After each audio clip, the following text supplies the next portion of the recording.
வணக்கம் நண்பர்களே, வாங்க இந்த சம்மருக்கு பிள்ளைகளுக்கு ஒரு ஹெல்த்தியான ஸ்நாக்ஸ் தான் பார்க்க போகிறோம். கிட்ஸுக்கு இது சூப்பர் ஸ்நாக்ஸு. இது செய்யும்போதே கொஞ்சம் அதிகமாக செஞ்சு வச்சுக்கோங்க. கம்மியாக செஞ்சால் கண்டிப்பாக பத்தாது, இன்னும் வேணும்னு கேட்பாங்க. நல்ல காய்கறியெல்லாம் சேர்த்து ஒரு ஹெல்த்தி ஸ்நாக்ஸு. அது எப்படி செய்யலான்னு பார்க்கலாம். அதுக்கு ஃபஸ்ட்டு நான் குதிரைவாலி அரிசி எடுத்திருக்கேன். அது நல்லா ஒரு 2-3 தடவை கழுவிட்டு நல்லா ஒரு அரை மணி நேரம் போல் நல்ல தண்ணி ஊற்றி நம்ம ஊற வச்சுக்கிறணும். நல்லா ஊற வச்சுனா அது கொஞ்சம் சாஃப்டாக வரும். அதுக்கு தான் ஊற வைக்கிறது. இந்த மாதிரி அதே தண்ணியை தான் நம்ம வேக வைக்க போகிறோம். தண்ணியை மாற்ற போகிறதில்ல. சிறுதானியத்தை எப்போயுமே வடித்து தான் நம்ம சேர்த்துக்கிறணும். அதனால் கண்டிப்பாக சாதம் வடிக்கிற மாதிரியே நீங்கள் பார்த்துக்கோங்க. குக்கரில் வைக்கணும் தேவையில்லை. இது மிஞ்சி போனால் ஒரு 10 நிமிஷத்தில் வெந்துடும். பெரிய வேலையெல்லாம் இது இருக்காது. இந்த மாதிரி செஞ்சு பாருங்கள். நீங்களும் அடிக்கடி சிறுதானியம் சேர்ப்பீங்க. இப்போ நல்லா ஊற வச்சதை அப்படியே தூக்கி நம்ம அடுப்பில் வச்சுட்டு உப்பு போட்டுக்கிறோம். உப்பு போட்டு நல்லா அப்படியே கலக்கி விட்டுட்டு நீங்கள் வேக வைக்க வேண்டியதான். நம்ம சாதம் வேக வைக்கிற மாதிரியே வேக வைக்க வேண்டியதான். நல்லா பார்த்திங்கன்னா கொதி பிடிச்சி வரும். கொதித்து நல்லா அது வெந்தது தனியாக தெரியும். இப்போ தளதளன்னு கொதிக்குது, இன்னும் வேகலை.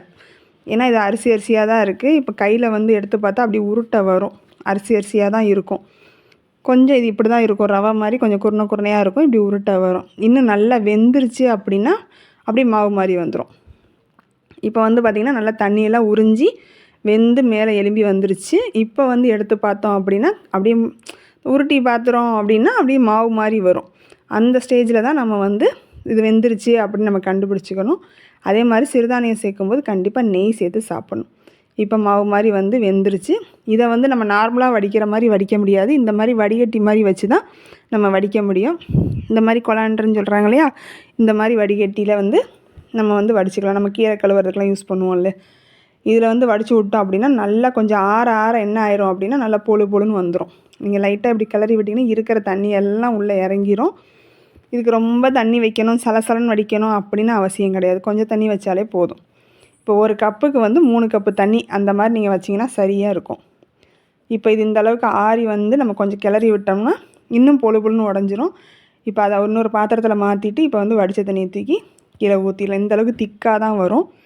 இப்போ இந்த காயெல்லாம் சேர்த்து வதக்கி செஞ்சோம் அப்படின்னா இன்னும் டேஸ்ட்டாக இருக்கும். அந்த காய் வதக்கிறதுக்கு ஒரு பாத்திரத்தை வச்சு எண்ணெய் ஊற்றிட்டு அதில் சோம்பு மட்டும் நான் தாளிச்சிருக்கேன் வாசத்துக்காக. அதுக்கப்புறம் நான் ஒரு பெரிய வெங்காயம் நறுக்கி வச்சுருக்கேன். பொடியாக நறுக்கி வச்சுருக்கேன். நம்ம காய் என்ன காய் இருக்கோ நம்ம அதில் சேர்த்துக்கலாம். நான் கேரட் பீன்ஸ் தான் வீட்டில் இருந்துச்சு, அதனால் கட் பண்ணி வச்சுருக்கேன். இது கூட ஒரு 1/4 ஸ்பூன் கிட்ட இஞ்சி பூண்டு பேஸ்ட்டு சேர்க்கும்போது டேஸ்ட் இன்னும் கொஞ்சம் நல்லாயிருக்கும். ஏன்னா நம்ம இதில் உருளைக்கிழங்கு சேர்க்க போகிறோம். அது கொஞ்சம் வாய்வு. அதனால் நம்ம கொஞ்சம் இஞ்சி பூண்டு பேஸ்ட்டும் 1/4 ஸ்பூன் கிட்ட சேர்த்துருக்கேன். நான் கேரட்டு பீன்ஸு 2 காய் எடுத்து ரொம்ப பொடியாக, என்ன எவ்வளோ பொடியாக நறுக்க முடியுமோ அவ்வளோ பொடியாக நம்ம நறுக்கி உள்ளே சேர்த்துக்கிறணும். இதில் தண்ணியே தெளிச்சிடக்கூடாது. இருக்கிற எண்ணெயிலேயே தான் அது நல்லா வதங்கி வரணும். இதுக்கு கொஞ்சம் காரம் கொடுக்கறதுக்காக நம்ம வீட்டில் உள்ள மசாலாவே போட்டுக்கலாம். இல்லைனா கடையில் இருக்க எந்த கரம் மசாலானாலும் நம்ம சேர்த்துக்கலாம். இப்போ இதுக்கு தேவையான உப்பு, மஞ்சத்தூள், நான் கொஞ்சோண்டு கரம் மசாலா மட்டும் போட்டிருக்கேன். ரொம்ப காரம் சேர்க்கலை.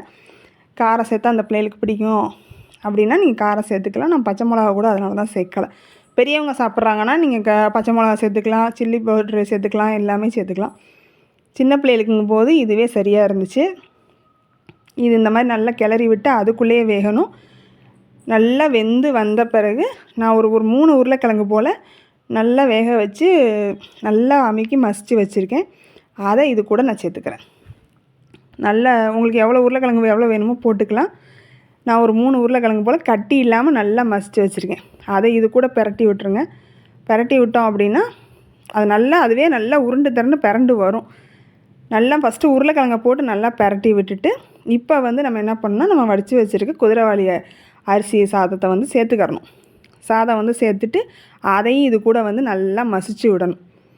நல்லா ஒன்றா மசித்து வச்சுட்டு நல்லா அந்த வெள்ளையே தெரியாத அளவுக்கு நம்ம கலக்கி விட்டுறணும். அதுவே பாத்திரமே ஒட்டாது. நல்லா க்ளீனாக கழுவி வச்ச பாத்திரம் மாதிரி நமக்கு உருண்டு திரண்டு வந்துடும். இதுவே கல்சட்டி தான். கல்சட்டிலே நல்லா அது உருண்டு வருது. நல்லா காயும் நல்லா மசிஞ்சு வந்துடும். அப்போ தான் நம்ம பால் பிடிக்கும்போது நல்லா வரும்.